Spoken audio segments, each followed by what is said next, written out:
सफ़ेद था, उसके बाद अब काला कालापन भी आ रहा है। ग्रीन टी अगर ना मिले तो साधारण चाय भी, उसका जो पानी है उसके आइस क्यूब बना लीजिए फ्रीज़र में, जो बर्फ़ जमाते हैं आप लोग। देखिए, अगर आपकी एज यंग है, मतलब कि आप 30 से नीचे हैं, 30 के ऊपर है, तो वो उतनी चिकनी नहीं होगी, लेकिन पहले से बेहतर हो जाएगी। इन्फ्लेमेशन अगर अपने आप हो रहा है तो वो कोई निशान नहीं छोड़ेगा।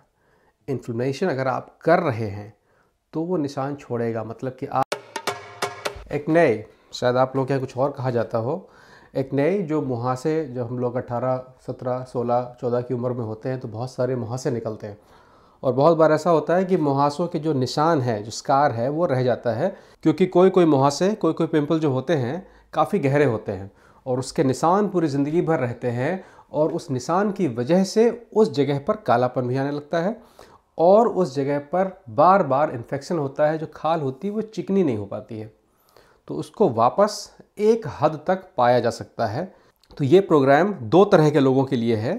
एक, वो लोग जो इस समय पिंपल के समय से गुजर रहे हैं, मतलब 14 से 22, 23, 24 साल की उम्र में हैं, उनके निशान जो हैं वो भर सकते हैं, या वो निशान पड़े ही ना, कुछ तरीके जो मैं बताऊंगा, कोई खाने पीने जो मैं बताऊंगा उसका इस्तेमाल करेंगे तो वो उस निशान तक नहीं पहुंचेंगे। वो लोग जिनकी उम्र 30 के पार निकल गई है, उनके निशान बिल्कुल नहीं जाएंगे, क्योंकि अब वो घाव भर चुका है और वो दाने बन चुके हैं। वो सरफेस जो वैसी है वो वैसी हो चुकी है, लेकिन वो सरफेस स्मूथ हो सकती है, मतलब कि उतनी ऊबड़ खाबड़ नहीं होगी, थोड़ी सी स्मूथ हो जाएगी। स्मूथ होने की वजह से जो उसके अंदर कालापन, जो मेलानिन आता है नीचे से, उसकी मात्रा भी थोड़ी सी कम हो जाएगी। तो आप समझ लें पहले कि निशान पड़ता कैसे है। जब हम लोग किशोरावस्था में होते हैं, मतलब कि 14 के ऊपर निकल रहे होते हैं, उस समय हमारे शरीर के अंदर बहुत सारे परिवर्तन हो रहे होते हैं। वो परिवर्तन खास तौर पर जो हमारे सेक्स ग्रंथियां होती हैं, जो बचपन से प्रकृति ने हमें दी हैं, वो धीरे धीरे अपनी तैयारी करना शुरू करती हैं, क्योंकि 18 के बाद उनको एक्टिव होना है। तो उन तैयारियों के दौरान बहुत सारे शरीर में हार्मोनल परिवर्तन होते हैं। मतलब जब बच्चा छोटा होता है तो लड़के और लड़की में कोई ख़ास फ़र्क नहीं होता है, उनमें कोई अट्रैक्शन नहीं होता है, वो एक बच्चों की तरह से होते हैं। जैसे जैसे ये 12, 13, 14, 15 के आसपास पहुंचने लगते हैं, उनके अंदर वो अट्रैक्शन का हार्मोन बनना शुरू हो जाता है। हार्मोन जब बनते हैं, नए हार्मोन जब बनते हैं, तो शरीर जो है बहुत सारा काम कर रहा होता है अंदर, और शरीर के अंदर बहुत सारा अपशिष्ट पदार्थ भी निकल रहा होता है, जिसमें ख़ास तौर पर वाइट सेल्स, जो हमें बाहरी आक्रमण से बचाती हैं, उनका खर्चा बहुत ज़्यादा होता है। तो वो क्या होता है कि शरीर के विभिन्न विभिन्न भागों से निकलना शुरू करता है। चेहरे पर हम लोग बहुत ज़्यादा ख्याल रखते हैं, इसलिए चेहरे की जो खाल है वो काफ़ी सेंसिटिव हो जाती है और उस खाल पर आपका ध्यान भी ज़्यादा रहता है। ये पिंपल्स पूरे शरीर में कहीं न कहीं इधर उधर फोड़े फुंसी के नाम से निकलते रहते हैं, लेकिन चूंकि वो शरीर में चेहरे के ऊपर नहीं होते हैं, इसलिए उन पे उतना ध्यान नहीं जाता है और वो धीरे धीरे अपने समय के हिसाब से निकलते हैं, फूटते हैं और चले जाते हैं और कोई निशान भी नहीं छोड़ते हैं। लेकिन चूंकि वह चेहरे पर है, इसलिए उसको आप रोज़ देख रहे हैं, रोज़ छू रहे हैं और परेशान हो रहे हैं, उसके लिए तमाम जुगाड़ कर रहे हैं। इन जुगाड़ों की वजह से वो जो पिंपल है वो काफ़ी डिस्टर्ब रहता है। कभी कभी वो प्री मैच्योर पिंपल है वो बाहर आ जाता है, मतलब कि अंदर से पका नहीं है, आपने दबा दबा के निकाल दिया। तो बाहर आने की प्रक्रिया को इन्फ्लेमेशन कहते हैं। इन्फ्लेमेशन अगर अपने आप हो रहा है तो वो कोई निशान नहीं छोड़ेगा। इन्फ्लेमेशन अगर आप कर रहे हैं तो वो निशान छोड़ेगा, मतलब कि आपने अगर तेल, घी, मलहम, मक्खन लगाना शुरू कर दिया तो उसको बाहर निकलने का रास्ता नहीं मिल रहा है, या आपने उंगली से फोड़ना शुरू कर दिया तो वो प्री मैच्योर है, वो बाल की जड़ तक को लेके निकल जाएगा, क्योंकि वो वहीं से बन के आ रहा है।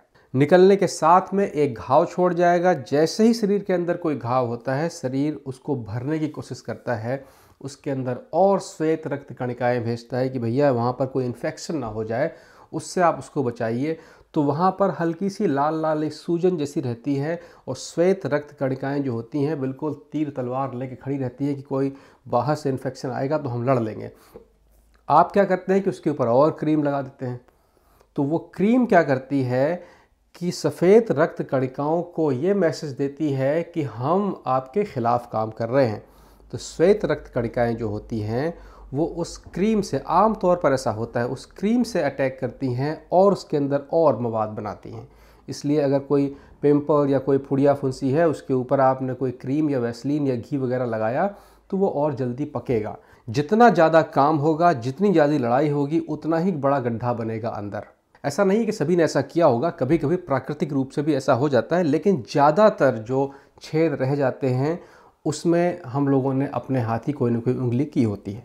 तो ये तो है एक कारण कि जो एक्ने, जो पोस्ट एक्ने स्कार या मुहासों का जो पीछे का छोड़ा हुआ कदम के निशान हैं, वो कहाँ से आते हैं। अब इससे निपटने के लिए करना क्या है? देखिए, हमारा शरीर जो है एक मशीन है, और मशीन को चलने के लिए भोजन चाहिए, एनर्जी चाहिए, प्रोटीन चाहिए, कार्बोहाइड्रेट चाहिए, फैट चाहिए। ये सारी चीज़ें हमारे शरीर को चलने के लिए चाहिए। लेकिन भोजन में अगर किसी भी एक तरह की चीज़ों की मात्रा जब ज़्यादा होने लगती है तो शरीर के अंदर का जो बैलेंस है ये बिगड़ना शुरू हो जाता है। ये आम तौर पर बिगड़ना शुरू होता है उम्र 14 से। 14 से पहले शरीर लगभग सारी चीज़ें हजम करना जानता है, लेकिन 14 तक होते होते वो अपने बैंक बना चुका होता है। उसके बाद से हमें अपने खानों में काफ़ी ध्यान रखना होता है।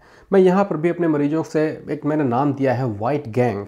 खाने से वाइट गैंग जो है उसको आप निकाल दीजिए। वाइट गैंग क्या है? ऐसा कोई भी भोजन जिसमें सफ़ेद रंग दिखाई पड़ रहा हो वो समझ लिए वाइट गैंग है। वो समझ लिए कि आपके शरीर को शहरी वातावरण में उसकी उतनी आवश्यकता नहीं है, जिसमें खास तौर पर है केक, आइसक्रीम, कैंडी, दूध, शरबत, तरह तरह के ड्रिंक्स, लॉलीपॉप, मिठाई, बिस्किट आदि। सफ़ेद रंग के इन भोजन की सबसे बड़ी समस्या ये होती है कि शरीर को जो खाना चाहिए उसका मुख्य खाना फाइबर, वाइटमिन्स और मिनरल, ये इसके अंदर बिल्कुल ना के बराबर होते हैं और बहुत सारी एनर्जी होती है। मतलब कि एनर्जी तो है, लेकिन खर्च कैसे करनी है उसका तरीका नहीं है। अगर इनकी मात्रा शरीर में बढ़ जाती है, जो बाद में शुगर का रूप ले लेती है, लेकिन शुरुआतों में हार्मोनल डिसबैलेंस का रूप लेती है।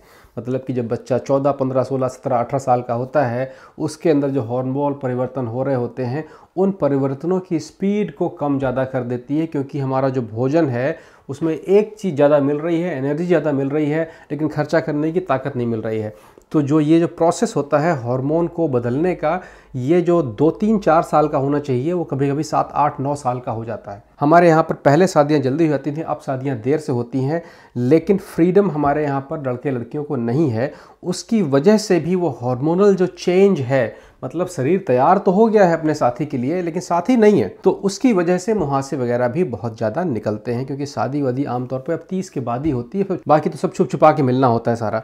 तो उसमें क्या होता है कि हार्मोनल परिवर्तन जो हैं उनका उपयोग नहीं हो पा रहा होता है, और शरीर उन हार्मोन से लड़ रहा होता है, जो कि मुहासों, पिंपल्स और फुड़िया फुंसियों के रूप में काफ़ी दिखाई पड़ता है। पसीने की बदबू भी उनमें से ही एक लक्षण है। सामाजिक नियम को बदलना हर आदमी के हाथ में नहीं है, कुछ लोग बदल लेते हैं, लेकिन अपनी दिनचर्या को बदलना हमारे हाथ में है। जो लोग किशोर हैं और अपनी स्किन को चमकाना और चिकना रखना चाहते हैं, किशोरावस्था से ही अपने खाने पीने में बैलेंस फूड रखें, सारी चीज़ें बराबर मात्रा में खाएं। कुछ भी खाओ यार, लेकिन बराबर मात्रा में खाओ, एक ही चीज़ ज़्यादा मत खाओ। कोशिश करो कम से कम सफ़ेद आइटम खाइए। आप लोग खेतों में काम नहीं करते हैं, इसलिए आपको शक्कर या मैदे की ज़रूरत नहीं है। तो वाइट गैंग से दूरी बना के रखेंगे तो आपके जो पिंपल्स हैं उनमें कमी आएगी, क्योंकि जो हार्मोनल लड़ाई है अंदर चल रही है, उसके लिए आप सही और साफ रास्ता बना रहे हैं। वो लड़ाई होनी ही होनी है।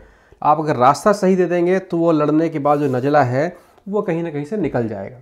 आप उसको रोकेंगे तो नुकसान ज़्यादा होगा, लड़ाई रुकने वाली नहीं है, क्योंकि आपकी उम्र तो बढ़नी है। आपको प्रकृति ने एक विशेष कारण के लिए बनाया है, वहाँ तक आपको पहुँचना है। अगर आप 30 के बाद हैं, वाइट गैंग से आपने दूरी बना ली है, मतलब कोई भी वाइट आइटम नहीं खा रहे हैं, पानी ज़्यादा पी रहे हैं, तो आप खाल को बहुत ज़्यादा मात्रा में साफ नमी दे रहे हैं, जो कि मेलानिन को रोकता है। मतलब कि आपके जो स्कार बन चुके हैं, जो गड्ढे बन चुके हैं, वो लगभग बालों की जड़ों के बराबर पर हैं। तो सूरज क्या करता है, चूंकि वहाँ पर बाल नहीं निकलने हैं, बाल नहीं है, तो वहाँ पर एक काली लेयर और बना देता है, जिसे आप लोग ब्लैक स्पॉट्स कहते हैं।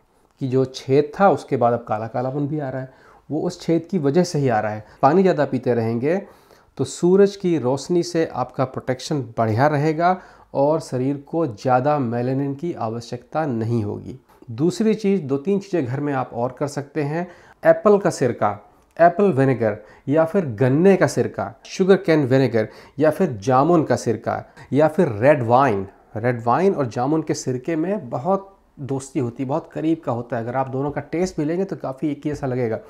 रेड वाइन, इसका इस्तेमाल कर सकते हैं। करना कैसे इस्तेमाल? इन चारों में कोई भी आइटम, चाहे रेड वाइन हो, चाहे गन्ने का सिरका हो, चाहे सेब का सिरका हो और चाहे जामुन का सिरका हो, इसको आप 1 चम्मच, खाने वाला चम्मच, चाय वाला नहीं, बड़ा वाला चम्मच, 1 चम्मच सिरका गिलास में डालिए और 6 चम्मच पानी गिलास में डालिए। 1:6 वो रेशियो है। उसको रोज़ सुबह पी लीजिए आप।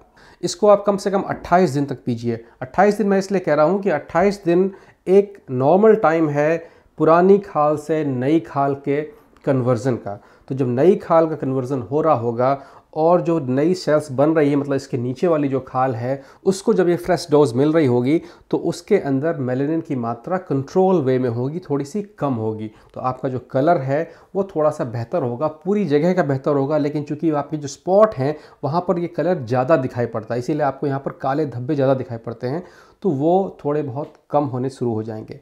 देखिए, अगर आपकी एज यंग है, मतलब कि आप 30 से नीचे हैं, तो बहुत बड़ी संभावना है कि आपकी खाल जो है वो वापस फिर से चिकनी हो जाएगी।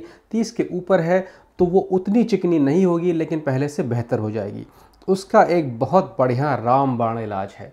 इलाज ये है कि ग्रीन टी, ख़ास तौर पे ग्रीन टी अगर ना मिले तो साधारण चाय भी, ग्रीन टी उसको पानी में उबाल के, उसका जो पानी है उसके आइस क्यूब बना लीजिए। फ्रीज़र में जो बर्फ़ जमाते हैं आप लोग, उसी तरह के क्यूब बना के फ्रीज़र में रख लीजिए और उसको हर 2-3 दिन में, ख़ास तौर पर गर्मियों में, हर 2-3 दिन में अपना एक क्यूब निकालिए और पूरा क्यूब चेहरे में पूरा पिघल जाने तक धीरे धीरे अपने स्कार के ऊपर मलिए। वो आइस क्यूब लगाते ही आपके दिमाग को धीरे धीरे मैसेज जाना शुरू हो जाता है कि यहाँ पर मेलानिन के उस बेस की, उस अड्डे की उतनी ख़ास ज़रूरत नहीं है।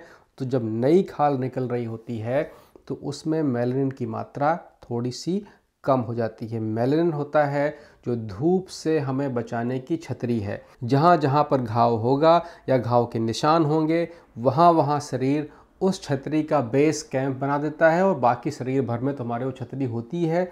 यहाँ पर कम होती है, यहाँ पर ज़्यादा होती है, क्योंकि इसका आप खुरचना ज़्यादा करते हो। तो ये 3 चीज़ें आप अपना लीजिए अपने जीवन में, आपको बहुत बहुत बड़ा फ़ायदा हो जाएगा। और वाइट गैंग से अगर आप बच गए तो आप शुगर से भी बच जाएंगे। अगली बार बात करेंगे कि चावल अच्छी चीज़ है कि रोटी अच्छी चीज़ है।